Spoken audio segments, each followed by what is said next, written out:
TMC knowledge में आपका स्वागत है। आइए देखते हैं सामान्य अध्ययन का ये छठा टेस्ट सीरीज है। इसके पहले 5 टेस्ट सीरीज का वीडियो अपलोड किया जा चुका है। आप हमारे प्लेलिस्ट में जाकर के उसे देख सकते हैं। पहला प्रश्न है, आइए देखते हैं। और पहला प्रश्न देखते हैं कि इसमें पश्चिम बंगाल की सीमा कितने देशों से मिलती हैं। इसमें ऑप्शन दिया हुआ है, आप देख सकते हैं। और इसका सही जवाब है कि पश्चिम बंगाल की सीमा 3 देशों से मिलती हैं। और वो 3 देश कौन कौन से हैं, तो बांग्लादेश, नेपाल और भूटान हैं। यानी पश्चिम बंगाल की सीमा 3 देशों से मिलती हैं। और भारत के राज्यों की बात करें तो 5 राज्यों के साथ पश्चिम बंगाल की सीमा मिलती हैं, जिसमें उड़ीसा, झारखंड, बिहार, सिक्किम और असम शामिल हैं। पश्चिम बंगाल की सबसे लंबी जो अंतर्राष्ट्रीय सीमा है वो बांग्लादेश के साथ हैं, जबकि सबसे छोटी जो सीमा है वो नेपाल के साथ हैं। और राज्यों की बात करें तो पश्चिम बंगाल की सबसे जो अंतर्राज्यीय यानी कि राज्यों से जो सीमा लगती हैं, झारखंड के साथ सबसे लंबी लगती हैं। और सबसे छोटी जो राज्यों की सीमा है यानी कि जिस राज्य के साथ लगती हैं, सिक्किम के साथ है। और नेक्स्ट प्रश्न है कि अलमट्टी बांध, ये अगला प्रश्न है, अलमट्टी बांध किस नदी पर है। अलमट्टी बांध ये कृष्णा नदी पर है। और ये बांध कहाँ है, तो उत्तरी कर्नाटक में है। और इस बांध को बनाया गया था यानी कि 2005 में। अलमट्टी बांध का नाम लाल बहादुर शास्त्री बांध भी है। और अलमट्टी बांध ऊपरी कृष्ण यानी कि ऊपरी जो है कि कृष्णा सिंचाई परियोजना के लिए मुख्य वाटर का एक स्रोत है। और अलमट्टी बांध पनबिजली उत्पादन से भी संबंधित हैं। तो इस तरीके से इसका सही जवाब कृष्णा नदी है। और नेक्स्ट प्रश्न है कि फलों के उत्पादन को निम्न में से क्या कहते हैं। फलों का उत्पादन क्या कहलाता है, पोमी कल्चर इसका सही जवाब है। इसी तरह से आप और भी बहुत सारे कृषि के प्रकार हैं, जिसमें रेशम कीट पालन को सेरीकल्चर के नाम से जानते हैं, ये पहला ऑप्शन में जो दिया हुआ है। दूसरा फ्लोरिकल्चर है। और इस तरीके से फूलों का उत्पादन जो है कि फ्लोरिकल्चर होता है, यानी कि ऑप्शन बी में जो दिया हुआ है। मधुमक्खी पालन को हम एपी कल्चर के नाम से जानते हैं, जबकि अंगूर उत्पादन को बीटी कल्चर के नाम से जानते हैं। और मछली पालन को पीसी कल्चर के नाम से जानते हैं। जबकि सब्जियों का जो उत्पादन होता है तो सब्जियों के उत्पादन को हम कहते हैं, इसको ओलेरी कल्चर के नाम से भी जाना जाता है, सब्जियों के उत्पादन को। इस तरीके से हम अगला प्रश्न देखते हैं कि भारत में लौह अयस्क की उपस्थिति वाला एक का प्रमुख क्षेत्र जो है कि नोवा मुंडी, ये नोवा मुंडी किस राज्य में है, ये अगला प्रश्न है। और इसका सही जवाब है कि नोवा मुंडी जो हैं ये भारत में लौह अयस्कों की उपस्थिति वाला एक प्रमुख क्षेत्र है। और ये झारखंड में स्थित हैं। और ये कहाँ है, तो झारखंड के यानी कि जो सिंहभूम जिला है वहाँ पे ये स्थित हैं। तो इस तरीके से सही जवाब इसका झारखंड होगा। नेक्स्ट प्रश्न यहाँ से देखते हैं। अब 35वां प्रश्न है कि भारतीय खान ब्यूरो का मुख्यालय कहाँ स्थित है। भारतीय खान ब्यूरो का मुख्यालय कहाँ है, तो ये नागपुर में है। और नागपुर में जो है कि खनिज अन्वेषण निगम लिमिटेड का मुख्यालय भी है। इस तरीके से सही जवाब इसका नागपुर होगा, जो कि ऑप्शन में नहीं है, यानी कि इस तरीके से उपयुक्त में से कोई नहीं इसका ऑप्शन होगा। और इसका अगला प्रश्न है कि 2011 की जनगणना के अनुसार जनसंख्या में सबसे अधिक जनसंख्या किस जाति की है। तो 2011 के जनगणना के अनुसार जो भारत में जनजातियों की जो सबसे संख्या ज़्यादा है यानी कि भील जनजाति इसके लिए सही जवाब होगा। क्योंकि 2011 की जनगणना में भारत के अनुसूचित जनजाति संख्या में यानी कि जो जनसंख्या है उसमें 38% जो जनसंख्या है वो भील जाति की है, भील जनजाति की। इस तरीके से सही जवाब इसका ऑप्शन है। इसके बाद से जो है कि गोंड है, दूसरी सबसे बड़ी जनजाति भारत में गोंड है। और आप यहाँ से देख सकते हैं कि भारत में सबसे अधिक अनुसूचित जातियों की आबादी वाला राज्य मध्य प्रदेश है। और मध्य प्रदेश की कुल आबादी का 21% वहाँ पे अनुसूचित जनजाति है। इस तरीके से मिजोरम में भी देखते हैं तो मिजोरम की कुल जनसंख्या का 94% जो जनजातीय हिस्सा है। और इस तरीके से अगर केंद्र शासित प्रदेशों में बात करें तो लक्षद्वीप जो है, लक्षद्वीप की जनसंख्या का 94.8% जनजातीय जनसंख्या है। तो ये कुछ आंकड़े हैं भारत से। और नेक्स्ट प्रश्न है कि कामराजार बंदरगाह किस राज्य में है। कामराजार बंदरगाह ये तमिलनाडु में है। और ये प्रश्न कई बार रिपीट हो चला है, यानी कि सही जवाब इसका ऑप्शन इसमें सी में दिया हुआ है। और कामराजार बंदरगाह का जो पहले जो नाम था उसको एनौर बंदरगाह के नाम से जानते थे, लेकिन अब उसका नाम जो है कि कामराजार बंदरगाह हो गया है। और इस तरीके से ये जो नाम लिया गया है यानी कि कामराजार पोर्ट जो नाम रखा गया है वो एक वहाँ के मुख्यमंत्री हुआ करते थे, यानी कि मद्रास के द्वितीय मुख्यमंत्री थे और उनके नाम पर इसका नाम रखा गया है। और इसका अगला प्रश्न है कि धारवाड़ चट्टानों की उपस्थिति बिहार के किस ओर है। धारवाड़ जो चट्टानें हैं यानी कि ये भारत के किस ओर है, तो धारवाड़ चट्टानों की उपस्थिति बिहार के दक्षिण पूर्व भाग में स्थित हैं। और बिहार में धारवाड़ चट्टानों की जो उपस्थिति है वो विशेष करके मुंगेर जिला के खड़गपुर पहाड़ी में है। जमुई, नवादा, राजगीर, गया, अभी इन सभी क्षेत्रों में ये धारवाड़ चट्टानें मिलती हैं। तो बिहार की खड़गपुर की जो पहाड़ी हैं वो भूतात्विक दृष्टिकोण से राज्य का सबसे पुराना क्षेत्र भी माना जाता है। तो इस तरीके से सही जवाब इसमें हम देख सकते हैं कि इसका सही जवाब यानी कि ऑप्शन सी है, दक्षिण पूर्व हिस्सा में। और नेक्स्ट प्रश्न है कि भारत में नियुक्त किस पुर्तगाली गवर्नर ने ब्लू वाटर पॉलिसी को अपनाया था? ब्लू वाटर पॉलिसी किसका था? तो ये भारत में जो है कि यानी कि फ्रांसिस्को डी अल्मीडा ने जो है कि ये इस ब्लू वाटर पॉलिसी को अपनाया था, और इसका सही जवाब ऑप्शन ए में दिया हुआ है। और फ्रांसिस्को डी अल्मीडा जो है कि भारत में नियुक्त पहला पुर्तगाली गवर्नर भी था, और गवर्नर के रूप में फ्रांसिस्को डी अल्मीडा का कार्यकाल 1505 से लेकर के 1509 ईस्वी तक रहा था। तो इस तरीके से अगला प्रश्न देखते हैं कि बांडीवास के युद्ध में, बताना है कि बांडीवास के युद्ध में किसने किसको हराया था। आप देख सकते हैं बांडीवास का युद्ध जो हुआ था 1760 में लड़ा गया था, और इस युद्ध में आप देख सकते हैं कि ये एक तरीके से ये तृतीय कर्नाटक युद्ध का ही भाग था, और इस युद्ध में ब्रिटिश ने फ्रेंच को हराया था। यानी कि सही जवाब इसका ऑप्शन हो जाएगा, इसमें देख लीजिए ब्रिटिश ने फ्रेंच को हराया था, ऑप्शन सी में दिया हुआ है। इसका अगला प्रश्न है कि भारतीय व्यापार में प्रवेश करने के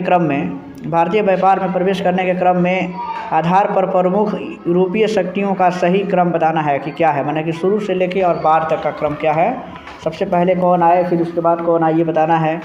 काफ़ी कन्फ्यूजन कर देता है ये। तो आप देख सकते हैं कि भारत में जो व्यापार के उद्देश्य से जो प्रवेश किए थे तो उनका अगर एक क्रम में देखा जाए तो यानी कि सबसे पहले जो है कि पुर्तगाली आए थे, यानी कि सबसे पहले पुर्तगाली चौथा पहले होगा, और उसके बाद से जो है कि पुर्तगाली के बाद से डच आए थे, पुर्तगाल के बाद से डच, उसके बाद से फिर अंग्रेज आए, और उसके लास्ट में जो है कि फ्रांसीसी आए थे।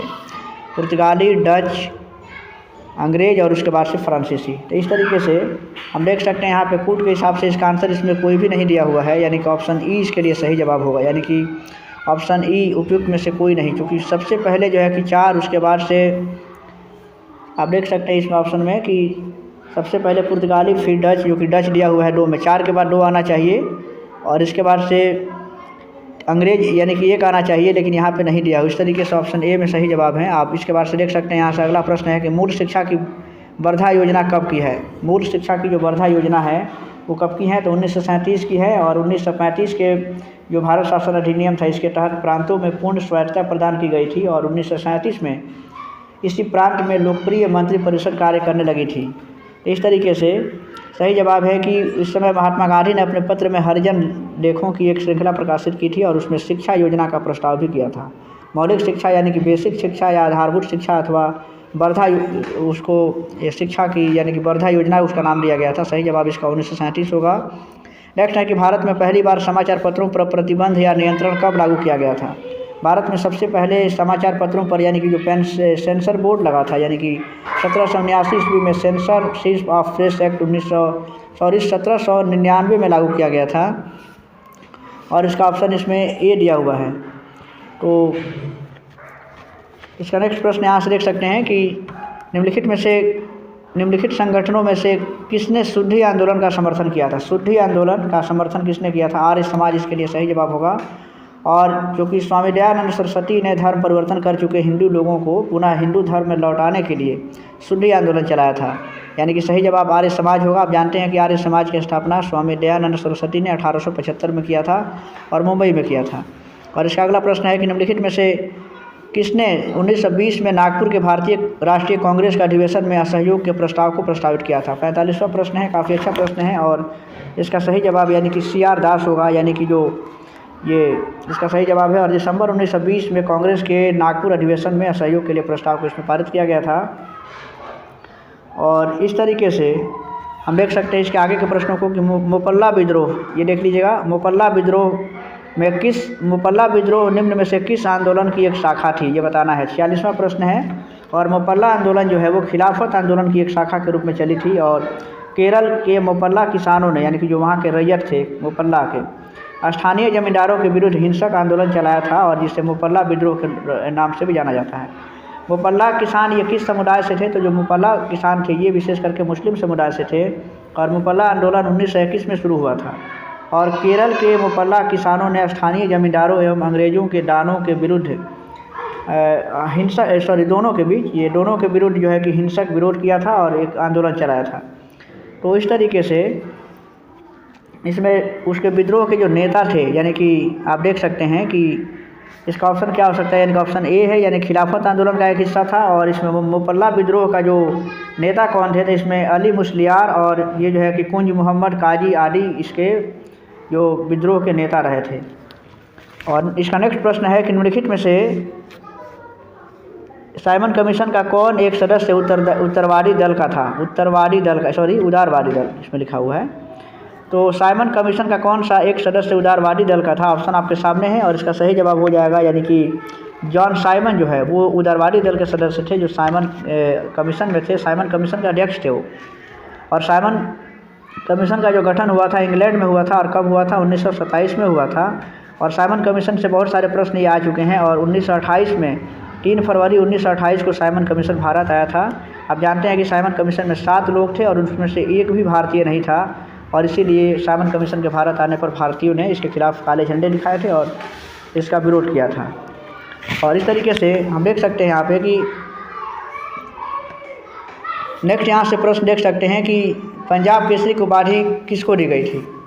पंजाब केसरी की उपाधि दी गई थी यानी कि लाला लाजपत राय को। और लाला लाजपत राय का जन्म आप जानते हैं कि 28 जनवरी 1865 को पंजाब में हुआ था। और ये जो है कि भारतीय उग्रवादी उग्र विचार वाले नेताओं में प्रमुख नेता थे। और लाला लाजपत राय कांग्रेस के गरम दल के 3 प्रमुख नेताओं यानी कि लाल बाल पाल, जो आप जानते होंगे, जो 3 जो है ये गर्म दल के नेता थे। तो यानी कि उसमें लाला लाजपत राय, बिपिन चंद्र पाल थे और एक जो है कि बाल गंगाधर तिलक, ये तीनों लोग थे उसमें। और इस तरीके से साइमन कमीशन के विरोध में पुलिस से जो अधिकारी सैंडर्स की लाठीचार्ज की वजह से उनके सर पे चोट लगी और उनकी मृत्यु भी हो गई थी 17 नवंबर 1928 को। और यहाँ से अगला प्रश्न हम देख सकते हैं कि संघ की कार्यपालिका शक्ति राष्ट्रपति में निहित होगी, इस बात का उल्लेख भारतीय संविधान के किस अनुच्छेद में लिखा गया। 49वां प्रश्न है और इसका सही जवाब है कि अनुच्छेद 53 में ये बात कही गई है कि संघ की कार्यपालिका की शक्ति राष्ट्रपति में होगी। और अनुच्छेद 52 में यह कहा गया है कि भारत का एक राष्ट्रपति होगा, जबकि अनुच्छेद 74 में यह कहा गया है कि राष्ट्रपति की सहायता और सलाह देने के लिए एक मंत्री परिषद होगी जिसका प्रधानमंत्री होगा। और राष्ट्रपति अपने कार्यों का या अपने कृत्यों का प्रयोग करने में ऐसी सलाह के अनुसार वो उनके जो है कि कार्य करेगा। और इस तरीके से इसका अगला प्रश्न आप देख, प्रथम पंचवर्षीय योजना से संबंधित सही तथ्यों की पहचान करें, यह अगला प्रश्न है। आप देख सकते हैं इसमें, तो देखिए इसमें जो प्रथम पंचवर्षीय योजना से संबंधित जो आप तथ्यों को देख रहे हैं इसमें से कौन सही है, तो देख लीजिए इसमें मुख्य रूप से कृषि के क्षेत्र पर फोकस किया गया था, यह भी बात सही है। उसी तरह से प्रथम पंचवर्षीय योजना के तहत भाखड़ा नांगल बांध के लिए धन आवंटित किया गया था और यह हैराल्ड डोमर मॉडल पर आधारित थी, यानी कि इसमें से तीनों ही ऑप्शन इसके सही हैं। यानी कि आप कह सकते हैं कि इसका एक से अधिक इसके लिए सही जवाब होंगे, यानी कि इसमें सब ऑप्शन में 2 ही दिया हुआ है जबकि तीनों ऑप्शन सही हैं, तो एक से अधिक इसके लिए सही जवाब होगा। और देखिए इसमें नेक्स्ट जो प्रश्न है ये सभी जो है कि मैथमेटिक्स के प्रश्न हैं। और आप यहाँ से देख सकते हैं मैथमेटिक्स के प्रश्नों को हम अपने PDF जो हैं ये टेलीग्राम चैनल का लिंक दिया हुआ है इस वीडियो के डिस्क्रिप्शन में, आप वहाँ से इसका PDF डाउनलोड कर सकते हैं। आंसर के साथ आपको वहाँ पर PDF डाउनलोड किया जाएगा और आप वहाँ से प्राप्त कर सकते हैं। ऐसे इसका आंसर आप बता सकते हैं, देख लीजिएगा यहाँ से 51 का C जो है कि आंसर होगा। और इस तरीके से इसका जो 52 नंबर प्रश्न है उसका ऑप्शन B C दिया हुआ है। इस तरीके से आप देखिए यहाँ से ये ऑप्शन C है। और इस तरीके से 53वां जो प्रश्न है उसका भी ऑप्शन C में दिया हुआ है। क्योंकि मैथ के प्रश्नों को हल करना यहाँ पे संभव नहीं लगता है, लिखने में काफ़ी दिक्कत होती है। और अगला प्रश्न है यानी कि ऑप्शन C इसका भी जवाब होगा। नेक्स्ट प्रश्न यहाँ से जो 55 नंबर सवाल है 55 का भी C आंसर है, 56 का भी आंसर C है, यानी कि सभी C का ही ऑप्शन बनाया गया है। यहाँ पर देखिए वेन डायग्राम का सवाल है, इसको आप देख सकते हैं कि निम्न के लिए सर्वाधिक उपयुक्त वेन आरेख चुने। एक तरफ जो है कि सरीसृप है, फिर कछुआ है और फिर मगरमच्छ हैं। तो देखिए इसमें सबसे जो अच्छा इसमें क्या होगा, तो देख लीजिएगा दोनों ही जो है कि ये कछुआ और जो मगरमच्छ है ये सरीसृप वर्ग में आते हैं, यानी कि ऑप्शन C इसके लिए सही है। ऑप्शन A में ये देख सकते हैं कि एक जो वर्ग हो गया सरीसृप हो गया और इसमें ये दोनों कछुआ और ये मगरमच्छ हो गया, यानी कि एक, चूँकि ये दोनों एक ही वर्ग के हैं। तो इस तरीके से इसका जो आप देख सकते हैं 58 नंबर जो प्रश्न है इसमें देख लीजिए मैथ का प्रश्न है कि 40 संख्या प्राप्त करने के लिए संख्या इतना में इसको किससे गुणा किया जाना चाहिए। तो ये काफ़ी आसान सा प्रश्न है, आप इसको देखिए ऐसे हल कर सकते हैं कि यहाँ पे दिया हुआ है 6 होल 2/9 है, तो आप इसको देख सकते हैं 54 और जो 56/9 हो रहा है, 56/9 में हम मान लेते हैं कि 1 से गुणा करते हैं और इसको 40 के बराबर कर देते हैं। आप यहाँ से इसको हल कर सकते हैं। इसमें आप भेजेंगे इसको तो आप यहाँ से देख सकते हैं कि एक तरफ जो है यहाँ x बचेगा तो यहाँ पे 40 में 9 हो जाएगा और यहाँ पे डिवाइड में यहाँ पे 56 आएगा। आप इसको यहाँ से कंप्लीट करा सकते हैं। ये 5 से कटेगा और ये 60 से कटेगा। इस तरीके से 45 बट्टा इसका 7 आंसर आना चाहिए। यानी कि आप देख सकते हैं इसके यहाँ ऑप्शन दिया हुआ है, यानी कि ऑप्शन सी दिया हुआ है, यानी कि देख लीजिए यहाँ पे 6.3/7 इसका राइट आंसर होगा। और इसका 59वां प्रश्न है, देख लीजिएगा, एक सभागार में ध्वनि का सत्य यानी कि जो प्रेसिडेंस होता है ध्वनि के प्रवर्तन की पुनरावृत्ति का परिणाम है और इसे कहा जाता है, इसे क्या कहा जाता है? तो इसे जो है कि अनुरण के नाम से जानते हैं, यानी कि ऑप्शन बी इसके लिए सही जवाब होगा। और हम जानते हैं कि सभागार में अनुरण होने के लिए स्रोत और श्रोता के बीच कम से कम 17 मीटर की दूरी आवश्यक होती हैं और ये अनुरणन की जो प्रक्रिया होती हैं आवृत्ति पर निर्भर करती हैं। और प्रतिध्वनि को साफ साफ सुनने के लिए ज़रूरी है कि मूल ध्वनि और परावर्तित ध्वनि के बीच कम से कम 0.1 सेकंड का अंतर होना चाहिए। इस तरीके से हम प्रतिध्वनि को ठीक से सुन सकते हैं। और इसका अगला प्रश्न है, इसका 60 नंबर प्रश्न है कि देख लीजिएगा, यहाँ ऑप्शन में दिया हुआ है कि कोशिका की एक प्रकार की अपशिष्ट ये निस्तारण प्रणाली है और ये किसी भी बाह्य सामग्री के साथ खराब हो चुके कोशिकांगों को बचाकर कोशिका को साफ रखने में मदद करती हैं। तो आप यहाँ से देख सकते हैं कि ये जो है कि प्रश्न जस्ट पिछले यानी कि सेट नंबर 4, 5 में भी रिपीट हुआ है। सही जवाब इसका लाइसोसोम है। और लाइसोसोम के विषय में आप बता दें कि लाइसोसोम जो है कि कोशिका का अपशिष्ट निपटाने वाला अंग भी है और ये बाहरी पदार्थ के साथ साथ कोशिका और कोशिकांग के टूटे फूटे भागों को भी बातचीत करके और बाहर निकालता है, कोशिका को साफ रखता है। और लाइसोसोम के विषय में ये भी जानते हैं कि लाइसोसोम को आत्महत्या की थैली भी कहा जाता है। जबकि जो माइटोकॉन्ड्रिया है, माइटोकॉन्ड्रिया को ये यानी कि पावर हाउस कहा जाता है, कोशिका का पावर हाउस है। और जो राइबोसोम होता है राइबोसोम जो होता है वो प्रोटीन की फैक्ट्री भी उसे कहते हैं। इस तरीके से आप इन तथ्यों को जान सकते हैं। नेक्स्ट इसका प्रश्न देखते हैं कि राना ट्रिग्रिना, ये बताना है किस जीव का वैज्ञानिक नाम है। ये किस जीव का वैज्ञानिक नाम है? तो देखिए एशियाई मेढक इसके लिए सही जवाब होगा। यानी कि एशियाई मेढक का नाम जो है कि वो राना ट्रिग्रिना होता है। जबकि मनुष्य का जो नाम होता है यानी कि होमो सेपियंस होता है। बिल्ली का नाम जो है यानी कि कैरिस डोमेस्टिका होता है। जबकि गाय का जो नाम है वो बॉस इंडिका होता है, ये बोस इंडिकस है। और मक्खी जो है कि ये मुस्का डोमेस्टिका होती हैं। तो इस तरीके से आप अगले प्रश्न की ओर देखते हैं। ध्वनि की तीव्रता को मापने के लिए किस मात्रक का उपयोग किया जाता है? ध्वनि की तीव्रता मापने के लिए किसका उपयोग करते हैं? तो इसके लिए डेसिबल का प्रयोग किया जाता है। इस तरीके से सही जवाब इसका ऑप्शन इसमें नहीं लिख रहा है, यानी कि ऑप्शन ई सही जवाब होगा। और आप जानते हैं कि डेसिबल यानी कि इसको हम संकेत में डीबी लिखते हैं, ध्वनि के मात्रा, उसमें ध्वनि को मापा जाता है। ऑप्शन में जो दिया हुआ है पास्कल, ये दाब का नियम है। न्यूटन ये बल का मात्रक होता है। और जो क्यूरी होता है, ये क्यूरी किसका होता है? तो ये रेडियो सक्रियता से संबंधित हैं। और इस तरीके से आप देख सकते हैं कि कार्य और ऊर्जा का मात्रक एक ही होता है, जिसे जूल कहते हैं। तो इस तरीके से हम नेक्स्ट यहाँ से प्रश्न देखते हैं अब कि नीला थोथा, देख लीजिएगा, यानी कि सही जवाब इसका क्या है? नीला थोथा का रासायनिक नाम क्या होता है? नीला थोथा यानी कि इसका नाम जो है कि जो कॉपर सल्फेट होता है जिसको CuSO4 कहते हैं, और इसी को जो है कि इसका रासायनिक नाम नीला थोथा होता है। तो इस तरीके से आप ऑप्शन आगे देखते हैं। इसका अगला प्रश्न देख लीजिएगा, 64वां प्रश्न है कि निम्नलिखित तत्वों के धात्विक गुणधर्मों का सही क्रम क्या है? यानी कि धात्विक गुणधर्मों का सही क्रम क्या है, आप देख सकते हैं। और इसका सही जवाब है, यानी कि इसमें आप देख सकते हैं सबसे पहले यानी कि लिथियम जो है ऑप्शन सी में दिया हुआ है, फिर उसके बाद सोडियम है, फिर पोटेशियम, रुबिडियम और सीजियम होता है। और तत्वों का जो धात्विक गुण होता है वर्ग में ऊपर से नीचे जाने पर बढ़ता है, और आवर्त सारणी में अगर हम बाएं से दाएं जाते हैं तो तत्वों के धात्विक गुण जो होता है वो घटता है। और इस तरीके से इसका अगला प्रश्न आप देख सकते हैं कि निम्नलिखित में से कौन सा मलेरिया परजीवी है? मलेरिया का परजीवी इसमें से कौन है? प्लाज्मोडियम इसके लिए सही जवाब होगा, ये मलेरिया का परजीवी होता है। और इस तरीके से नेक्स्ट प्रश्न देखते हैं कि कांटेदार वनों और झाड़ियों की जलवायु परिस्थितियाँ निम्नलिखित में से किस पौधे की प्रजाति के लिए सबसे अच्छा आदर्श मानी जाती हैं? तो इसके लिए सही जवाब इसका ऑप्शन सी में दिया हुआ है, यानी कि यूफोर्बिया जो है ये उसके कांटेदार वनों और झाड़ियों की जलवायु की परिस्थितियों के लिए काफ़ी आदर्श मानी जाती हैं। और इसमें अगला प्रश्न देखते हैं कि 67वां प्रश्न है कि पद्मश्री पुरस्कार 2023 के लिए बिहार की कितनी हस्तियों को चुना गया है? काफ़ी पॉपुलर प्रश्न है। उसमें 3 हस्तियों को चुना गया था, जिसमें नाम आपको बता दें। इसमें 3 हस्तियाँ थी, यानी कि सुभद्रा देवी थी जिसको पेपर मेसी कला यानी कि मधुबनी कला के लिए दिया गया है। आनंद कुमार शिक्षा के क्षेत्र में हैं जो सुपर 30 वाले हैं। और कपिल देव प्रसाद यानी कि हस्तकरघा कपड़ा उद्योग से संबंधित थे। और इसका अगला प्रश्न है कि विश्व एथलेटिक्स चैंपियनशिप में स्वर्ण पदक जीतने वाले पहले भारतीय एथलीट कौन है? ये भी काफ़ी चर्चा में रहे थे और नीरज चोपड़ा इसके लिए सही जवाब हैं। और अगस्त 2023 में बुडापेस्ट यानी कि हंगरी में आयोजित होने वाली विश्व एथलेटिक्स चैंपियनशिप 2023 में यानी कि 88.17 मीटर भाला फेंक करके नीरज चोपड़ा ने स्वर्ण पदक जीता था और इस तरीके से ये पहले एथलीट बन गए थे। और इस तरीके से इसका अगला प्रश्न है कि सितंबर 2023 को केंद्रीय कैबिनेट द्वारा स्वीकृत महिला आरक्षण विधेयक के तहत महिलाओं को लोकसभा एवं राज्यसभा विधानसभाओं में 33% सीट आरक्षण करने का प्रावधान किया गया है।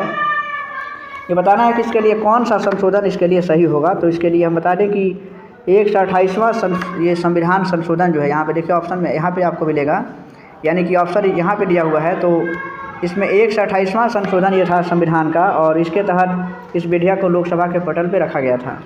और यह महिला आरक्षण बिल जो है वो नारी शक्ति बंधन विधेयक यानी कि 2023 के नाम से लाया गया है। नाम क्या है इसका? तो नारी शक्ति बंधन विधेयक इसका नाम है। और इस विधेयक के तहत 128वें संशोधन के अंतर्गत जो है इस बिल को पास किया गया। और इसका अगला प्रश्न है यानी कि आखिरी प्रश्न होगा इस सेट के लिए कि फीफा महिला विश्व कप 2023 का खिताब किसने जीता है? और इसका सही जवाब है यानी कि इसमें स्पेन ने जीता है और स्पेन ने इंग्लैंड को 1-0 से हरा करके इस खिताब को जीता। जबकि फीफा महिला विश्व कप 2023 का आयोजन ऑस्ट्रेलिया और न्यूजीलैंड में किया गया था। तो इस तरीके से ये हमारा छठा टेस्ट सीरीज था। आगे के वीडियो भी बहुत जल्द अपलोड किए जाएंगे। चैनल के साथ जुड़े रहें। वीडियो अच्छा लगे तो उसे लाइक करें, शेयर कीजिए और कमेंट भी कीजिए।